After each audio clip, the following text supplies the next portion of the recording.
कहाँ के रहने वाले हैं? अजी हम लोग अच्छा, कहाँ से आ रहे हैं? हरिद्वार से क्या क्या लेके आ रहे हैं? अपने दौर लेके आए पूरा। अच्छा, कितने दिनों में आए हैं? हम आगे 5वां दिन है। 5 दिनों में। हाँ। पैदल चल के आए हैं? पैदल चल के आए। क्यों भोले की भक्ति इतनी ज़रूरी है?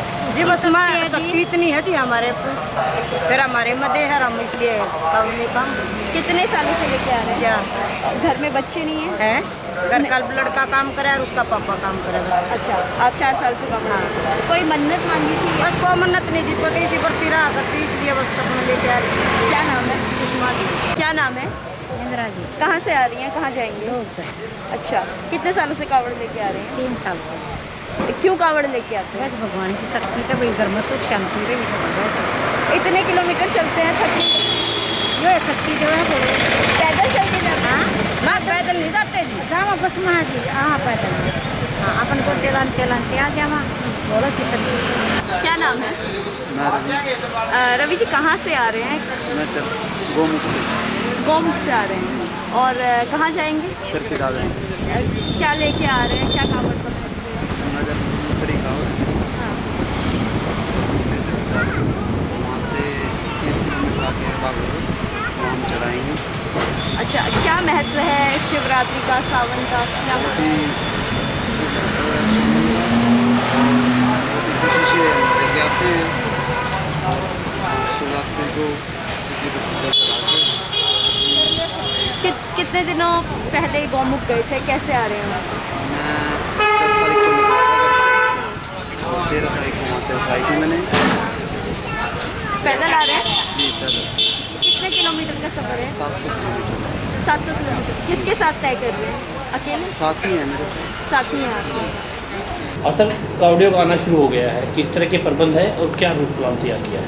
देखिए, कावड़ यात्रियों का गत सालों में पिछले कई सालों से जो भी जो पुलिस के पुख्ता प्रबंध रहे हैं उसी को आगे कंटिन्यू करते हुए हमारे पुलिस अधीक्षक महोदय के दिशा निर्देशानुसार हमने कुछ नाके आउटर में और कुछ हमने शहर के बीच में लगाए हैं।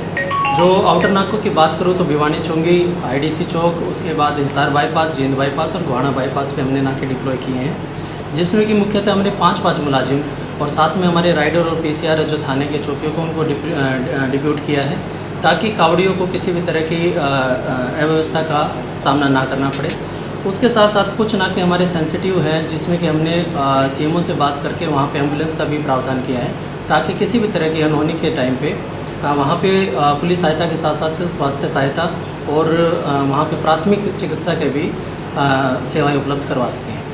एक सर, आज रात से जो डाक कावड़ हैं जिनमें वाहन भी होते हैं, मोटरसाइकिलें हैं, ट्रक हैं, वो पहुंच रही हैं और उसको लेकर के क्या कोई स्पेशल रूट प्लान आप लोगों ने तय किया? जी, जैसे मैंने आपको बताया, मुख्यतः जो डाक आउट के समय पे ज़्यादा शहर में भीड़ भाड़ का और असुविधा का सामना करना पड़ता, तो उसी को देखते हुए हमने शहर के जो आउटर रूट हैं उसको पुख्ता किया है ताकि उन चौकों से जो कि हमारे आउटर बाईपास से मिलाते हैं कि शहर के बीच में से किसी भी तरह का कोई भी वाहन अधिक ध्वनि वाला या अधिक भीड़ वाला वो शहर के बीच में से ना निकले।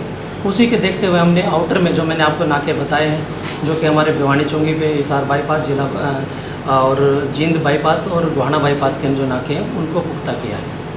और सर, लाठी डंडे लेकर कुछ कावड़िया जो है वो आ रहे हैं, कई बार देखा कि झगड़ा भी बन जाता है, तो इस पर भी कोई पाबंदी लगाएगी? जी, जैसे मैंने आपको बताया कि 24/7 हमारे जो चौकी इंचार्जेज हैं, SHOs हैं, वो ऑन रोड हैं और किसी भी तरह की कोई भी अशांति कहीं पे भी होती है ऐसे दिखती है तो SHO मौके पे पहुंचते हैं और किसी भी तरह की शिकायत अगर जनादेश की तरफ से हमें प्राप्त होती है, उसमें मुख्यतः अगर कहीं भी ज़रूरत पड़ती है तो हम जीओस को भी भेजते हैं, और ना तो हमारे 24/7 हमारे जो SHO और चौकी इंचार्ज तो फील्ड में ही हैं, और सारी शिकायतें जो भी उनको मिलती है उसके हिसाब से निवारण किया जाता है। अपील क्या करेंगे आप? देखिएगा, जैसे मैंने आपको बताया कि 2 दिन काफ़ी भीड़ भड़ाका का काफ़ी ये टाइम रहेगा। इसको देखते हुए 24/7 के लिए हमने ड्यूटी डिप्लॉय की है और एक्स्ट्रा फोर्स हमने स्टैंड बाई रखी है हर पुलिस स्टेशन में, कि किसी भी तरह की सिचुएशन अगर आती है तो उसके हिसाब से हम वहाँ पे निपट सकें।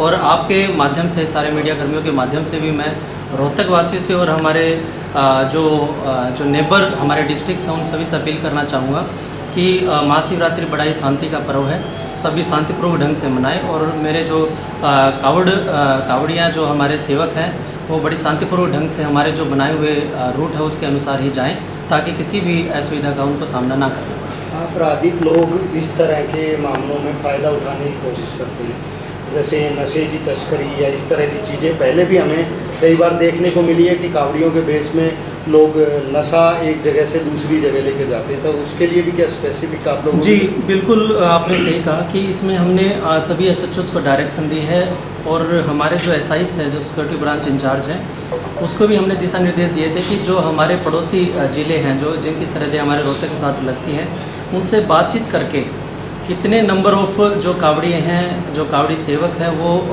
हरिद्वार के लिए वहाँ से चले हैं, जिससे कि हमारे जो रोहतक वासी हैं, रोहतक वासियों को भी हमने सभी SHO, जैसे मैंने बताया, अपील की थी कि वो रजिस्ट्रेशन करवाएं अपने पुलिस स्टेशन के जुरिडिक्शन में। बेसिकली वहाँ पे रजिस्ट्रेशन कराने के हमारे 2 मुख्य उद्देश्य थे।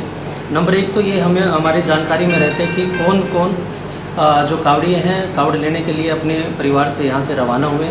साथ ही साथ पुलिस को यह भी सूचना हो जाती है अगर घर में 2 या 3 मेंबरों सभी कावड़ के लिए गए हैं, तो वहाँ पे हमारे पुलिस के जो पुख्ता प्रबंध, जैसे हमारे PCR है, राइडर है, वहाँ पे 24/7 की गश्त या फिर जो सेंसिटिव टाइमिंग है वहाँ पे गश्त कर पाए।